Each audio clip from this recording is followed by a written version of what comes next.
Welcome to the buy list. This is episode 53. Ted has to throw cards again, and this is not financial advice. Yeah. Ooh, Direct hit. direct Second try, hits. Nate. Second try. Was there first? Yeah, last week. Because now it's 2 weeks in a row you have a broken camera. So Ted was like, right after the pod, he was like, hey, order a camera. I was like, on it. And then I proceeded to immediately forget to order a camera, which is just on brand for me. Yeah. So, but what's up, Ted? How was your week? My week was good. It was more UPF filled fun. Had to travel during my locals, so I didn't do an armory this week. But I busted out chain and UPF and tried to Warmonger's refrain into drowning dire people to death at the end of the game. Turns out Teklovossen, that deck tech long ago that I pulled this deck from was before Teklo was a thing. So pretty tough to beat a Teklo with 8 dominate over and over again. So, but it was a lot of fun. People were very confused what I was doing because I was running yellow sinks and yellow fates in my deck. We were just blocking, man. So that was fun. But you do anything good, Nate? No.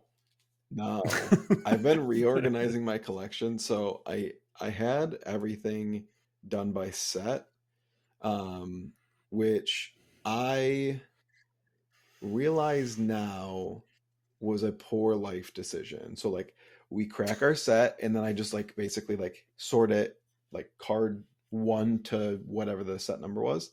But it's a pain in the actual rear end to build decks. Because then you have to, I'm like, okay, I got to go to Monarch to get like pulping out. And then I got to go to Everfest to get my Bear Fangs and Wild Rides. And then I got to go to WTR to go get my Blood Rush Bellow. And it's like you're going through 7 sets to get all your cards. Wait, so you're going full class sort? Yes. So I'm going to go. I don't know how I feel about I'm this. swapping it. I can't. I already struggle to build decks. Like I will like literally text my buddy and be like, hey, do you have a deck I can play at the armory? He's like, I do. And I was like, great. I'm just going to show up and pick one of your decks to play half the time. Or I'll just take the same, like, I literally still have Leviah built. I was playing Leviah in November, and I just haven't unsleeved the deck yet. And I'm too lazy to build another deck to play local. Bro, I've done that. I'm looking at a stack of cards that are still sleeved that are old him, actually. Yep. I got an old him deck here that I've just peeled out like the E-strikes and stuff from like Worlds 2 years ago. Yeah, I'm awful. Oh, 100%. I have an old him deck sitting somewhere in my office. I don't know where it is, but I know it's there because every time I'm looking for cards, I'm like, where is that fucking card? And I'm like, oh wait, I still have an old him deck. Yeah. I lost my E-strikes, and that's where I was just like, where'd they go? Where'd my non-foil E-strikes go? And then I was just like, wait. And then I had to go find the deck box, and I was like, here it is with all the armor and everything. I'm like, oh my God, this is terrible. Yep. But Nate, so right after we recorded right after we recorded last week, we got some like, I'm going to call them real spoilers. And by that, I mean spoilers that we can like understand, because the actual spoilers of the actual set are confusing and we don't know what's going on, and we can try to talk about them, but we decided just not to. No. And I think that's best until we see more of the set. Yeah, my brain has not enough wrinkles to try to figure that out. 0. Yeah, both of us. Too few wrinkles, too little time. Between. Yeah. So we got 3 spoilers that I think are worth talking about. We got 2 expansion slot spoilers, and then we got a promo, which is a generic attack. Let's start with the expansion slot cards. First one up, visit the Goldmane Estate. This is a blue, cost 1, blocks for 3. It's a Victor specialization, and it says create a gold token. Then if you control 3 or more gold, create that many might tokens, go again. Yeah. Where Codex of Frailty, where? Oh, sorry. Goldmane Estate, where? wait. That's I can already see the community week one after that card drops when Victor draws a stupid card, creates three mites, and then sends like freaking uh Golden Sun, and then the following turn just throws like a big old Yeah. CNC or something stupid. Yeah, if you're a subscriber to the channel, you've probably already watched my last deep dive video, quick 10-minute videos that I do. And yeah, I we talked a little bit about Victor's kit and to watch those majestics and his shield because yeah, this card's strong, dude. Oh, it's a slapper. I do think like this really makes Prime the Fight like a lot better of a card.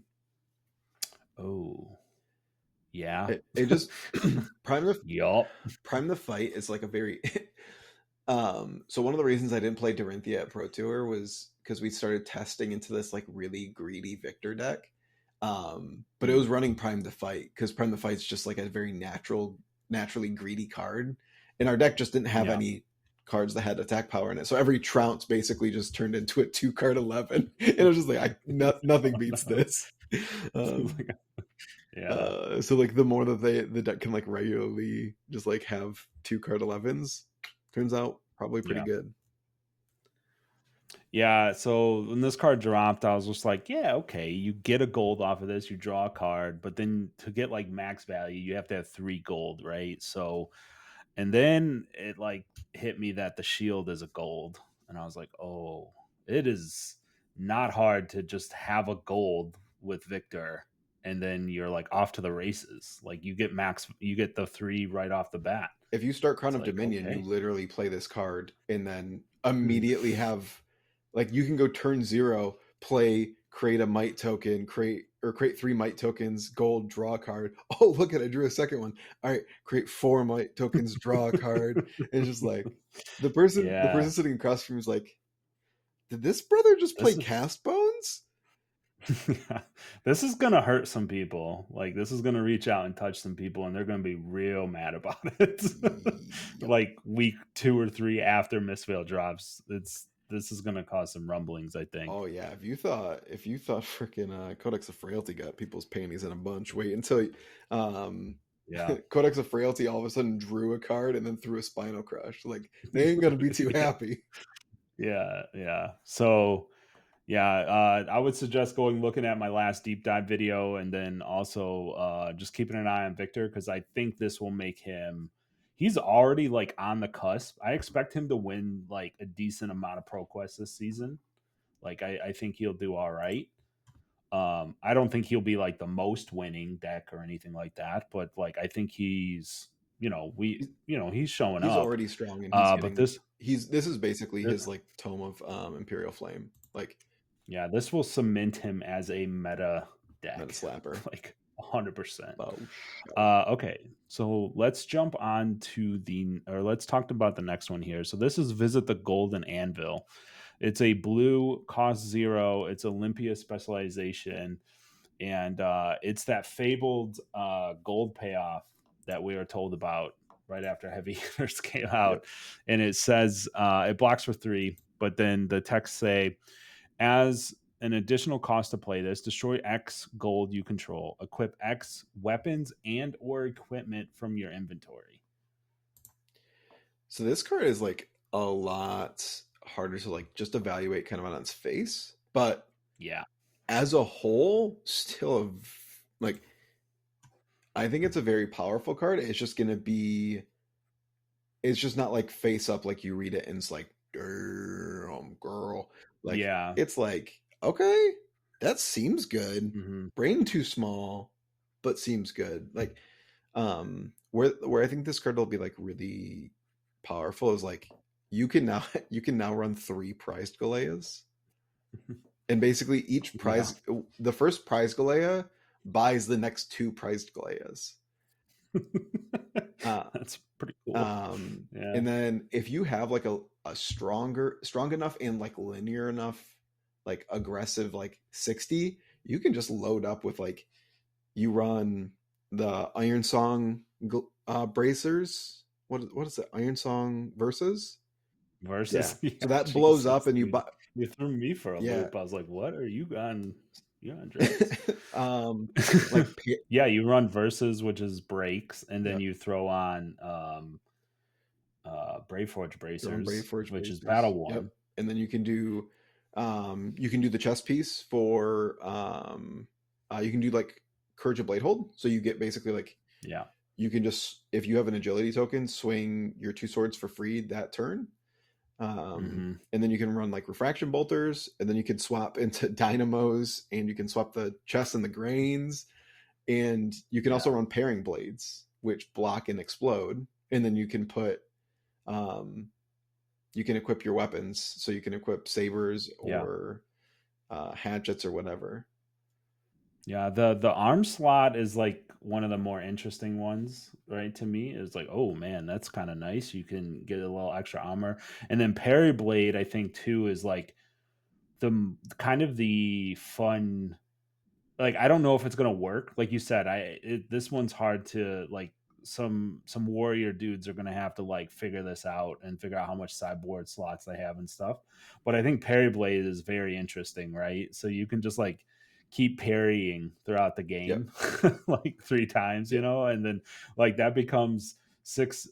Yeah, it blocks for two each time against the weapon, so it blocks for six throughout. You could block for six for 3 gold over the or no for 2 gold because you replace it Yes. twice, right? But yeah, so there's some interesting stuff here, and it's kind of a fun. I'm excited to see what comes out of Olympia with this card, right? Because I think it could be like a really fun warrior build where he just keeps re-equipping armor, and you're like, dude, like trying to take you out here, Yeah. Yeah. Yeah. Yeah. and he's just like, nope. Now I have Brave Forge bracers. Just like you shatter the first sword, and then he just like gets another one off of his back, starts hitting you with that one. You're like, dude, come on.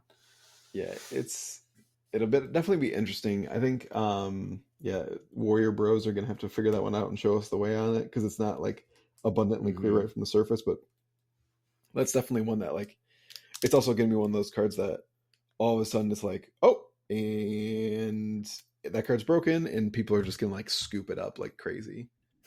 Yeah, yeah, for sure. All right. So the last one we got, this is actually a promo reveal, Nate. Hmm. I believe for Warsaw. Yep.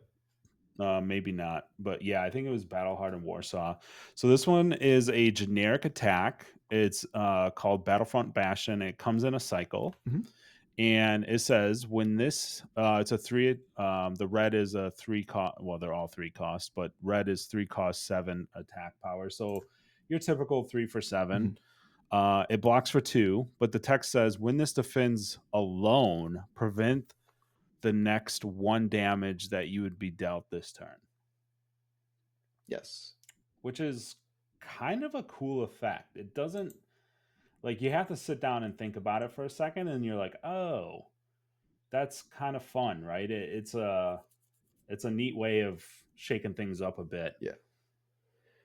It's it is pretty much a prism card, almost exclusively. Hmm. Um, but nonetheless, it's still very good for Prism. I think you kind of like see like I think LSS initially was very concerned about Prism, and I am a little concerned about Prism myself, because it is a very powerful deck. I've been playing a lot Yeah. of it, and I think it can lead to a lot of very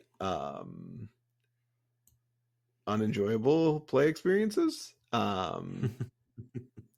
So Wait, Spectra unfun to play against?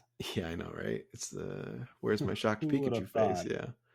Um, I just love that. Like, oh, this is going to be a sidebar, but it's been a fun experience for me, and this is not like me like pat myself on the back, but I don't know if you've noticed this, Nate, but it kind of makes me realize how much the game's grown.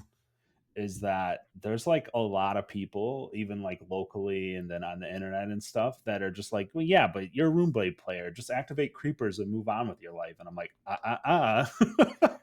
like, that's not how that works, guys. And they're like you just said, shocked Pikachu face. I'm like, no, that's how rough Spectre is, guys. yeah. Listen to your grandpappy Ted. he lived during he lived the days versus Prism. I know my way around Spectra. Yeah. Sit down, let me tell you a story, Yeah, son, about how Creepers does not yeah, work. I think people are real because like no one's really played Prism all that much, but I think people are Yeah. really about to be in for a rude awakening because it is a very powerful thing. I was playing a test game against my boy Andrew last night, and I drew I think 8 cards, and I had 6 in hand, and I had already attacked him with Soraya, Jeez. and he's like, "Wait, how many cards do you?" And he's like, and I still had like 1 or 2 resources floating too, and he was just like, and I double arc lighted him that turn. So I was just like, attack with Oh. Soraya, attack with Wartune Herald, play 2 Arclight Sentinels. So I played 2 Arclight Sentinels and attacked him for 10 damage, which he took all of it because he was worried about what was coming next. Because he knew there was Oh 1 my Arclight, god. but he didn't know there was 2. And like Yeah, just double time just lock. It's just like, see you yeah, so later. there's like you're just like, all right, I killed this one, and it's like, okay, now I hope you don't do it again. It's like, yeah, I'm gonna do that I'm gonna again. do that again. Yeah. Yeah. Yeah, she's quite the character. Thankfully she starts at 32 this time around. Um, Yes. but yeah, we'll see. I mean, I argue like you said, she might have needed to start lower. bro, we're like 9 months later, man, and everyone's just like Prism sucks 9 months ago, and now it's just like, wait, hold on, Yep. not like this. Yep. Ellis is like, this is what you asked for. Yeah, you guys thought she was Here's bad, here's but hold my here's beer. Yeah. Numenara's. Good luck. Yep. We're tired of hearing you guys complain, Yeah. which then we just complain even more. Yeah. But yeah, back to Battlefront Bastion. I think this card's really interesting. It's like, it's obviously like Tiger Ping stuff, you know, like you can block 2 tigers. You know what I mean? Like you can set up like, oh, okay, well, prevent the next one damage. But then also, like you said, Prism card, it works in that instance as well, which is nice. And I think it's just cool to keep seeing fun new ways for generics to do interesting things. Yes. Yes. I So agree. I think it's basically just a prison popper though. yeah, yeah, probably. Might not be Okay, nearly enough of so that, but all right. Now what are we talking about, Ted? What are we diving into next? I think we wanted to talk a little bit about outsiders and kind of where that stands, because it's um I've been kind of talking about certain cards in that set, the last month or so on the Mm-hmm. channel. We haven't really talked about, and I guess this podcast gives us the ability to like dive into kind of some thought process behind that and stuff. So it's an interesting set because it houses both ninja and assassin within it, Mm-hmm. and then it also has hybrid cards. And now that we're seeing a new ninja and assassin set, it's smart to go back and look at outsiders. Yeah. Um, I think, and there's just like a lot of like, everyone's been like, yeah, the set's kind of propped up by Codex and like pre-med, um, which it definitely has been, but like, Yeah. um, it has definitely just been kind of like a forgotten set. But Hmm. like the Outsiders was, it's funny. You hear like other people like be like, oh, they like there hasn't really been a powerful set in like a really long time. Basically, Uprising was like the last powerful set, but like I don't think people gave Outsiders enough credit. Like that set was an absolute house. In terms of like delivering just like powerful things, has Codex, has pre-med, gave Katsu all of the power that people complain about Katsu with today was like built Yeah. into Yeah. Outsiders.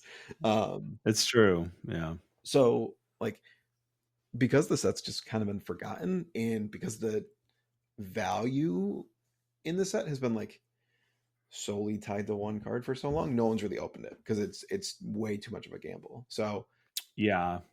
And assassins have been like in and out of the meta. Azuri kind of came into favor to attack Lexi, but then instantly fell out as she LL'd, and Dromai got Tome of Imperial Flame, and then we I think we've talked about it maybe in the last episode or two where like Azuri is she might be on a come up here now that Dromai's gone. Um, so there was like even a lot of the set was tampered down by just the meta a little bit, yeah, right? Where assassins aren't very strong. Dromai was kind of beating up on them.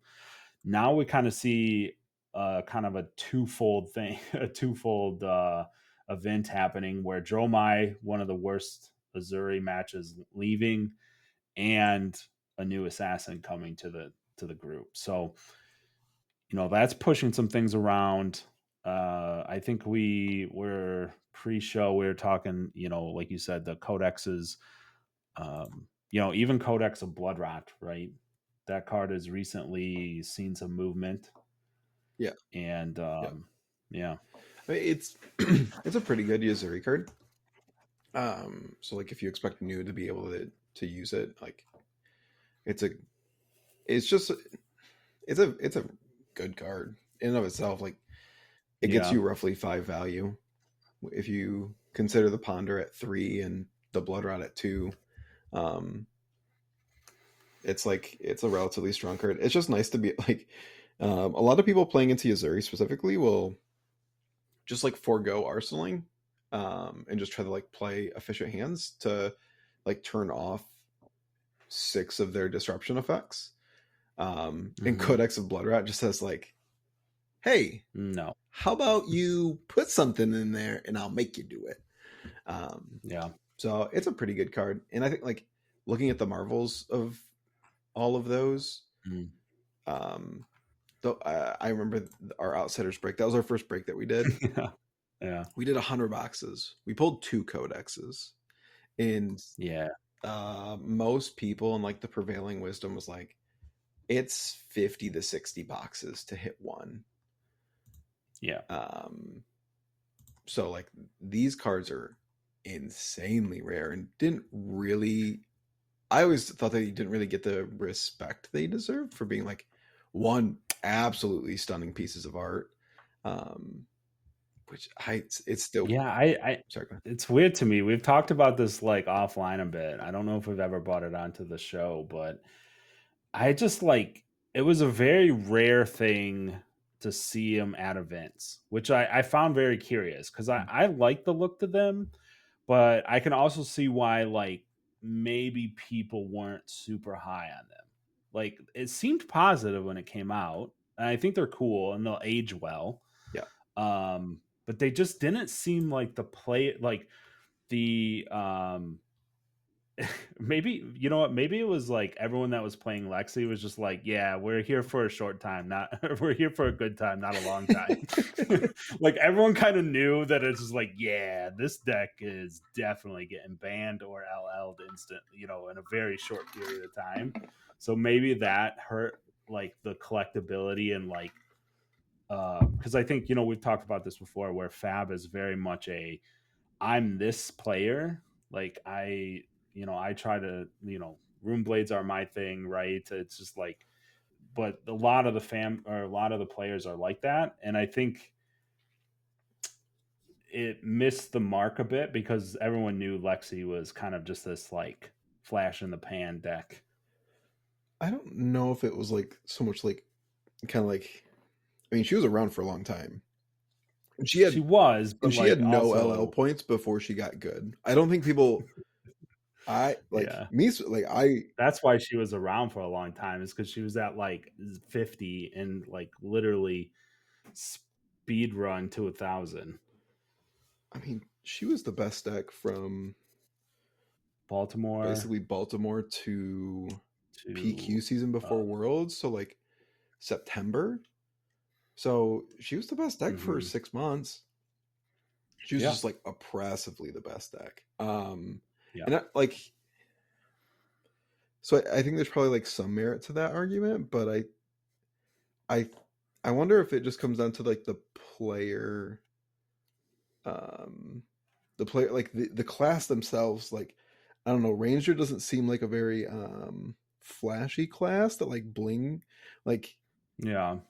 Now, assassins, can see running marbles, right? I think assassins are more of that blingy. Um, Also, too, Nate, it might have just been that frailty, like never went under 300 bucks. Like, Yes, that, yeah. like it's like the $900 to get the three frailties in your deck was probably also a pretty steep Yeah. ask. And then the other two weren't playable, right? They definitely are playable. I think both Inertia and Blood Rot will see a spot in the near future in a deck, like maybe Azuri, like you said, maybe new. They're not bad cards. They're just not hyper broken, like Yes. or super powerful like Frailty, right? Yes. Yeah, yeah. The other two cards need decks to be kind of built around them. Blood Yeah. Rot far less so than Inertia, but Frailty is Hmm. like, there's it might as well just say generic on it. It's gonna go in whatever class has access to that card would just play that card. Um, so Yep. I'm not surprised to see those spike. And um, I mean the set as a whole. And when we first, I mean, this is the first set that we even started really talking about as a channel. Hmm. So this is kind of like a little near and dear to our heart. But like looking at it, like the Majestics are really starting to pop off. Like Dishonor, Hmm. Down and Dirty, Concealed Blade, Shakedown, Yep. Infiltrate, Amnesia, Codex of Blood Rot. All the codexes pre-med. Um, this set just has a lot of really good Majestics in it. Yeah. And I even think of like a card like Burdens of the Past, which has no love right now, but that card has the potential to be like Yeah. very good. Blue block 3 says F you to D reacts, and some could draw a card into like a defensive deck. Um, Yeah. Quite good. We have Give and Take, which I still haven't talked about. Spreading Plague. Um, Yeah. Lots of I guess this is a good point. This might be a good time to point out too is like as we're talking through this list, the little news for the channel too is that we're both using Findel's collection Mhm. and we are affiliates with Findel's collection. I've been using them for a couple months now. Really like their product. The guys that run it are very receptive to new ideas and updates to their website, and they have a really great feature for premium members. They have it unlocks an EV tracker and then also a market trend tab, and that's kind of what I've been using for months now, and kind of what Nate and I are looking through right now, and just picking out these outsider cards because it gives you percent gain over an X amount of time, Mhm. 7 days, 2 weeks, things like that. So if that sounds like something that would interest you, head over to findelscollection.com. Use the promo code TCG10. Get you your first month of premium for free, and you can check out all the premium features for a month, and then you can decide if you want to keep going or not. Yeah. Ted would not let me make the promo code Dromai is unplayable. Lol. So we're just gonna have to use TCG Ted. Unlucky. Um, Yeah.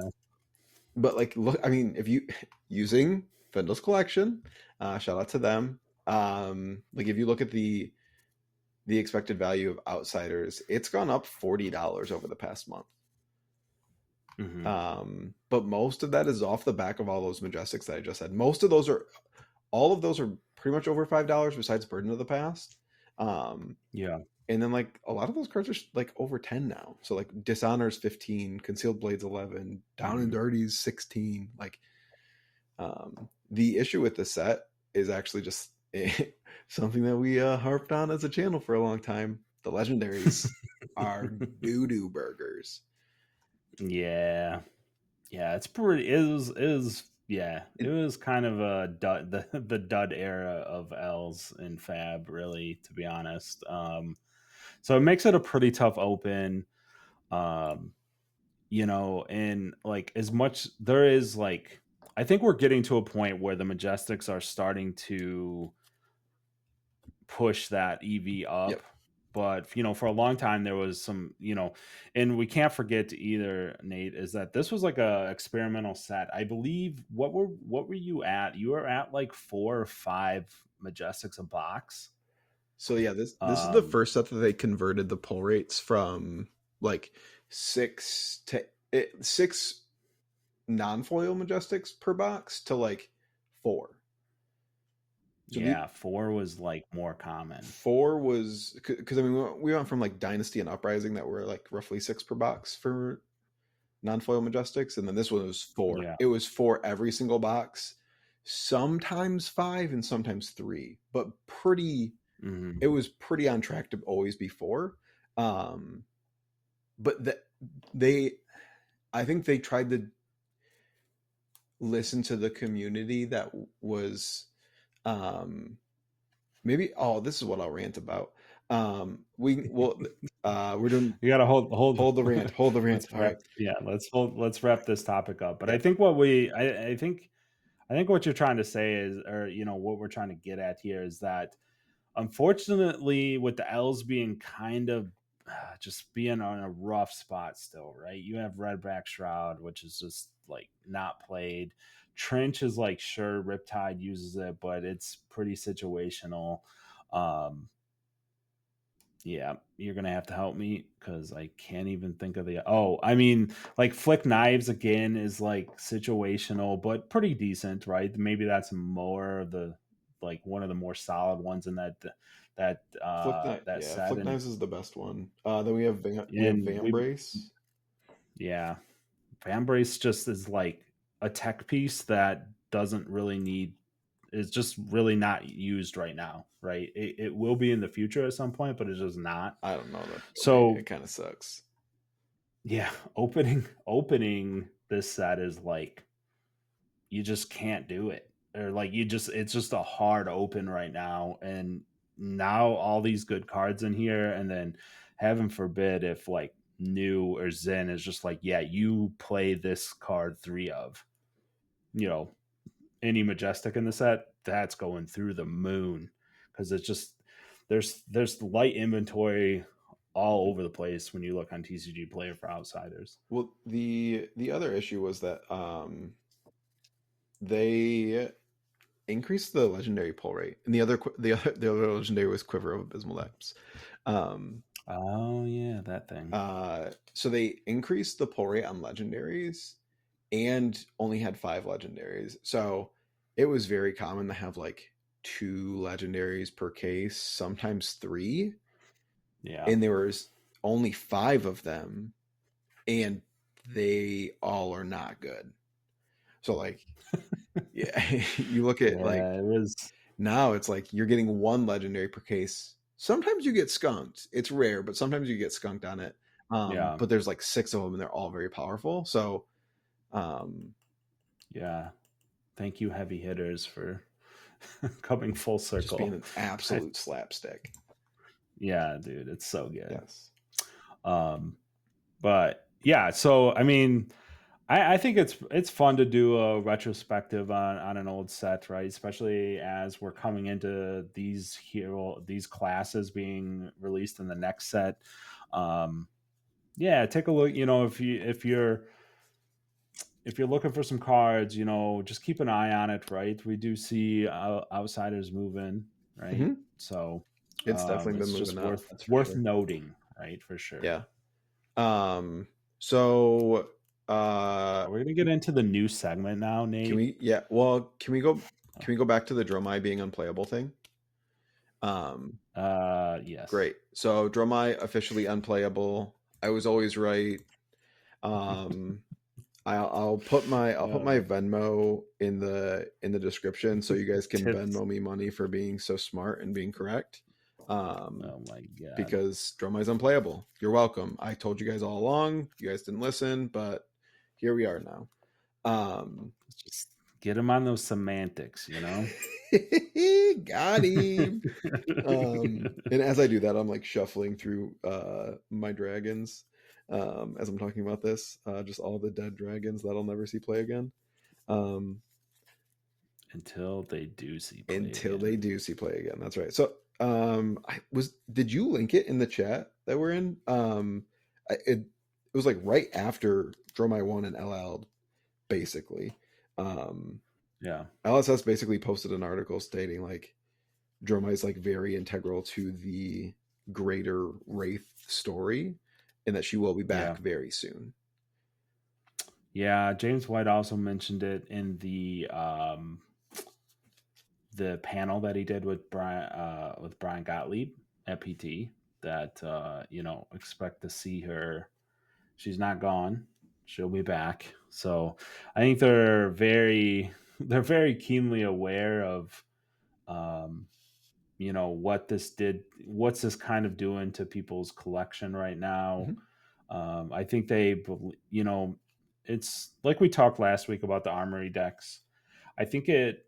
I think they very. I think they've come to a point of understanding of where uh, they understand that people's collections just can't go and like linger too long anymore.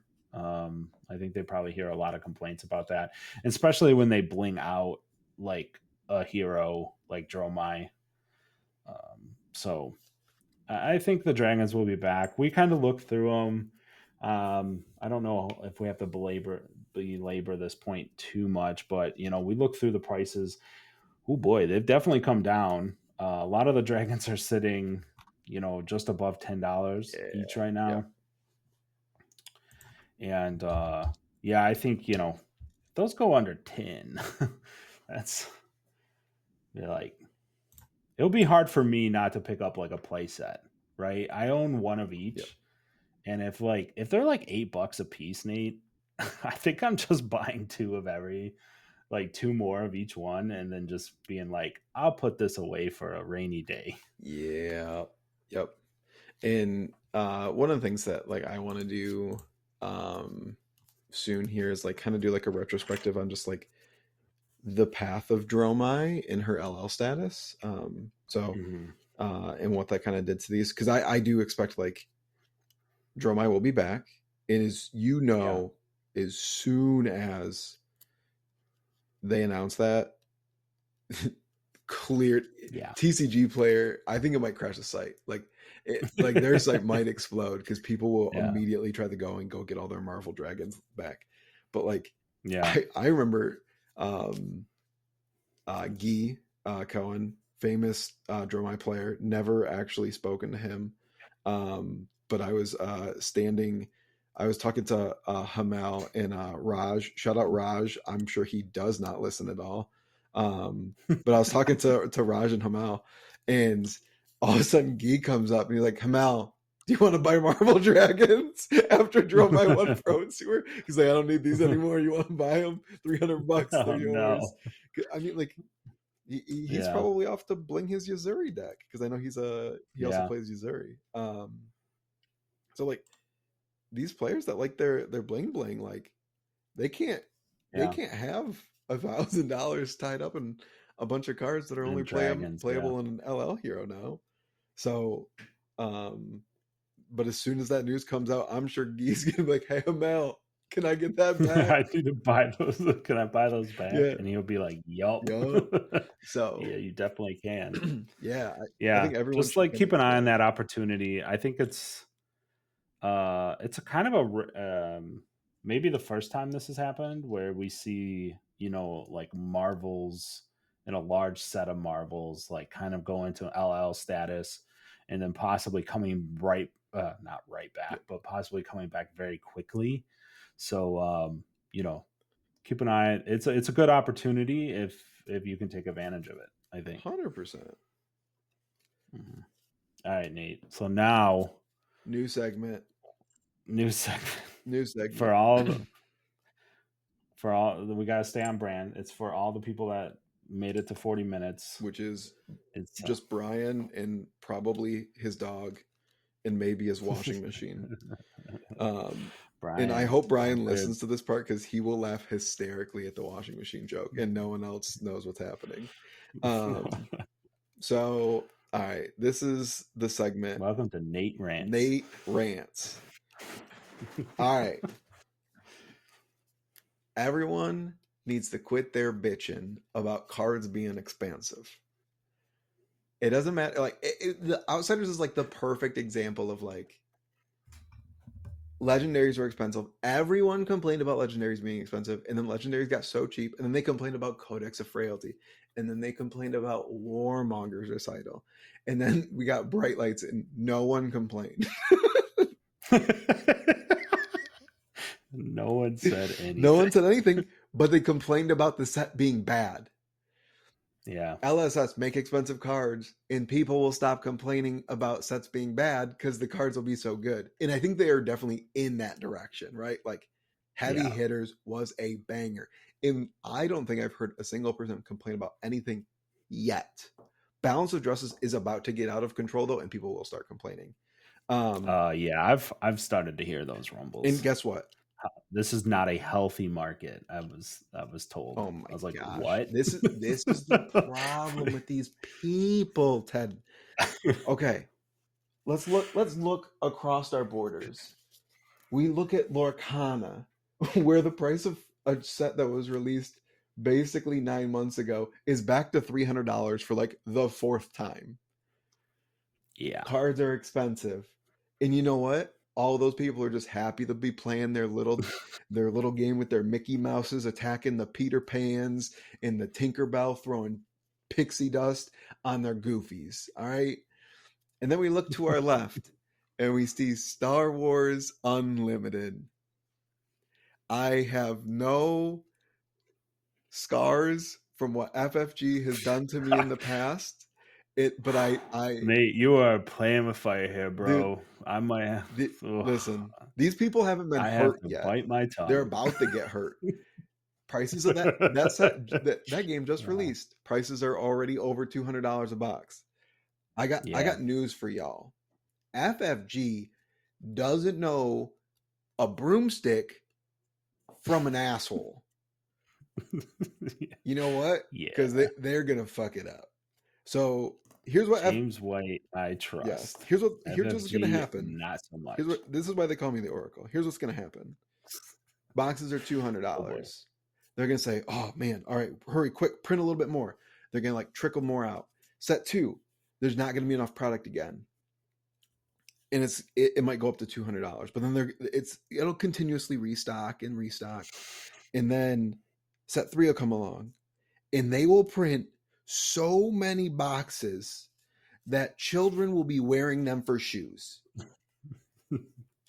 Yeah. FFG doesn't know what they're doing. They don't know how to manage a card game, and they destroyed one of the few things I loved, which was rolling dice in playing Star Wars. Yeah, this is a very charged we slipped into a very charged topic, and Nate, I'm here to put up the bumpers and get you back into Okay, fab. we're gonna talk about Fab again. All right, sorry, back. How did I? Oh, that's right. We have the cheapest boxes in the cheap. We have the cheapest boxes out of any card game right now, and it's actually Yeah. like probably a little bit to the detriment of Fab. But people still Yeah. complain about prices, and to all Yeah. the people who are about to complain about Balance of Justice being over $200, which it probably will be in the next I would say 2 to 3 weeks, you should have bought the card when it was $80. You should have bought the card when it was $100.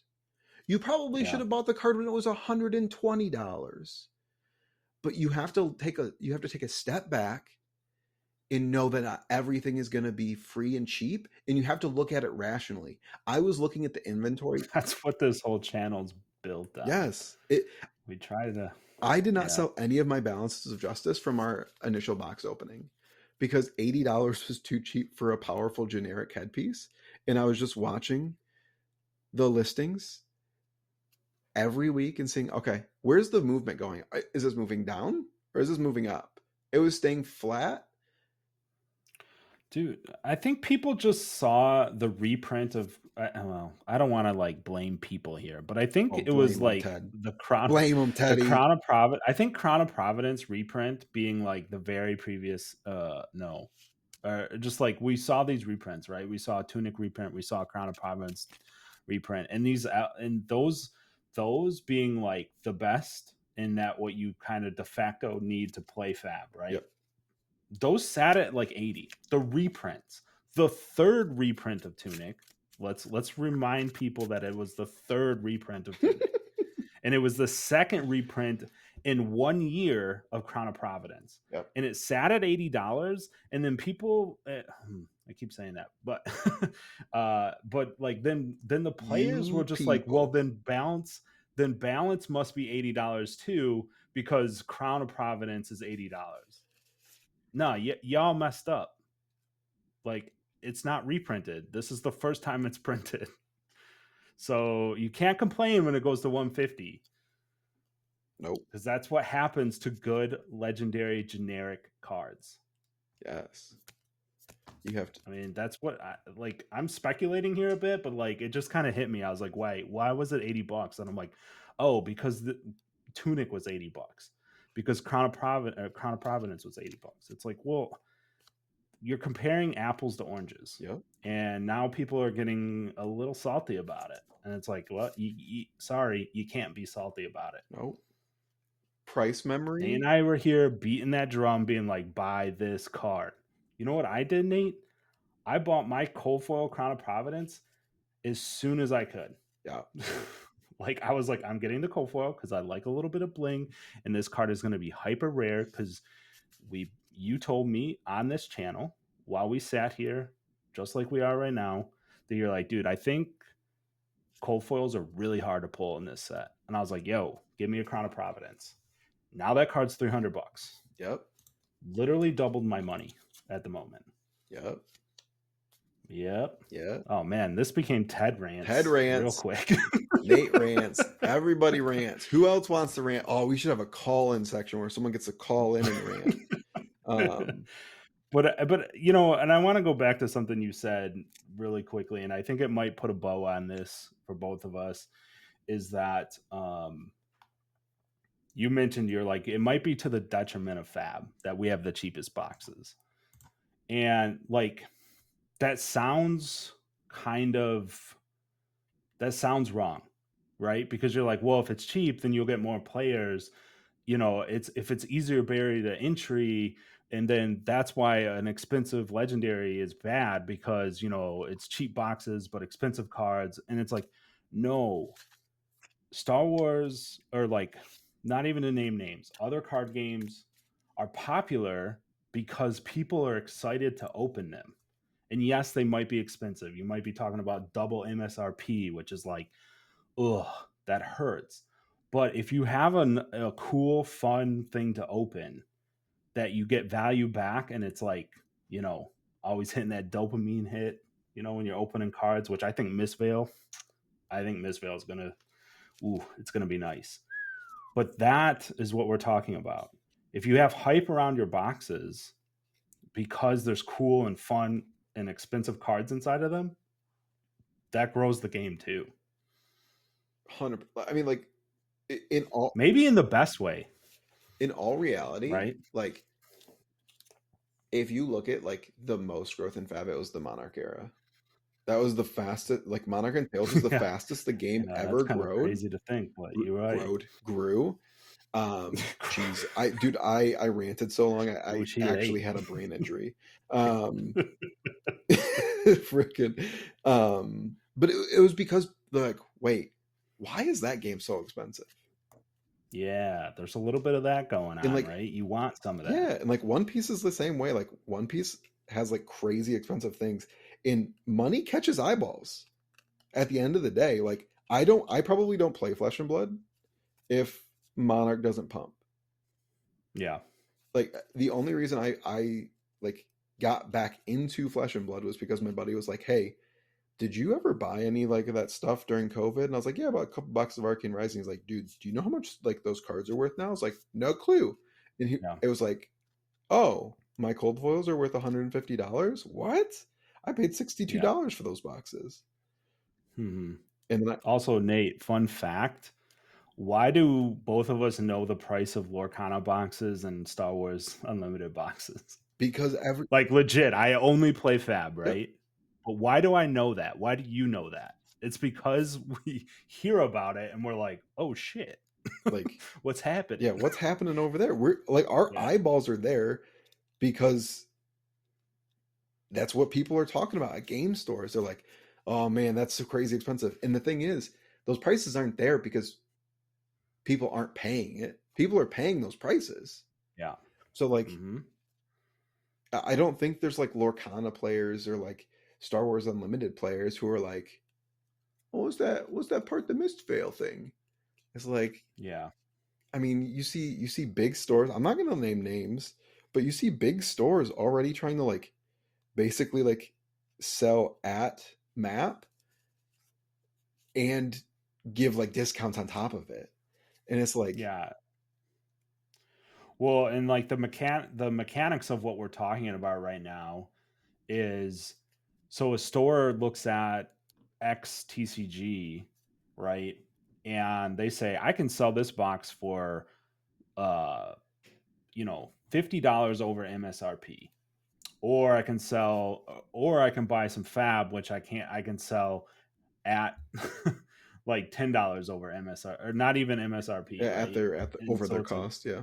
yeah, over their Yeah. cost, right? And so that's the mechanism that gets people looking at it, right? Is if a store doesn't even engage because their player base doesn't ask for it, right? I've seen this happen locally. um and it's no fault of the store. I don't fault them.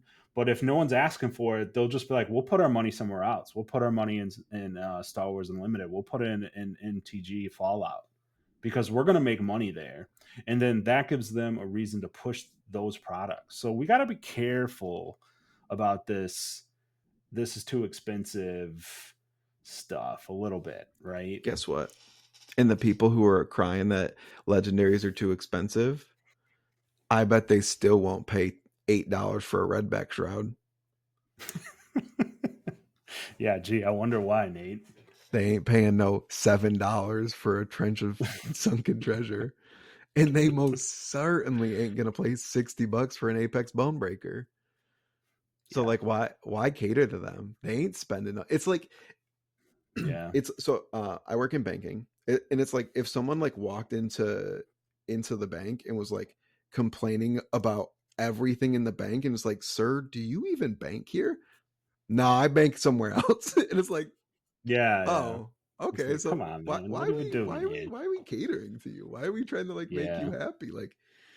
Uh, like I mean, I'm sure there's some of that, but like I get it, right? There's sticker shock but like I just want to I think what we're trying to say is like we got to be careful about this like pounding the prices into the dirt like, you know, reprint Tunic, they reprint Tunic and it goes to $80 and then the rhetoric is we'll do it again and make it 40. It's like no, God, no. That's not how this works. And um and on a positive note, I think LSS knows this, and they are 100% going in the right direction. 100%. And the evidence is balance of justice Yes. and misfail. Yeah, So I think heavy hitters as a whole, that entire set just slapped. yeah, So, yeah. um, but I think that pretty much wraps up the rant that turned into everybody rant.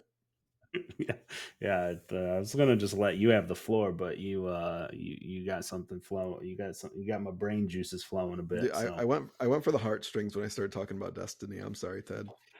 ooh, yeah. I literally was just like, keep the mouth closed. Yeah, that if you see me at an event if you see me at Nats or something and you want to hear my actual thoughts about uh that topic, I'll let you know. Yeah, But that's not for this channel. no. And with that Um said, thanks everybody. Like, subscribe, click the notification button, use code TCG TED at Findell's Collection. Yeah. Hmm. And if and as always, put your money where your mouth is. Meow, meow, meow. Peace. Peace.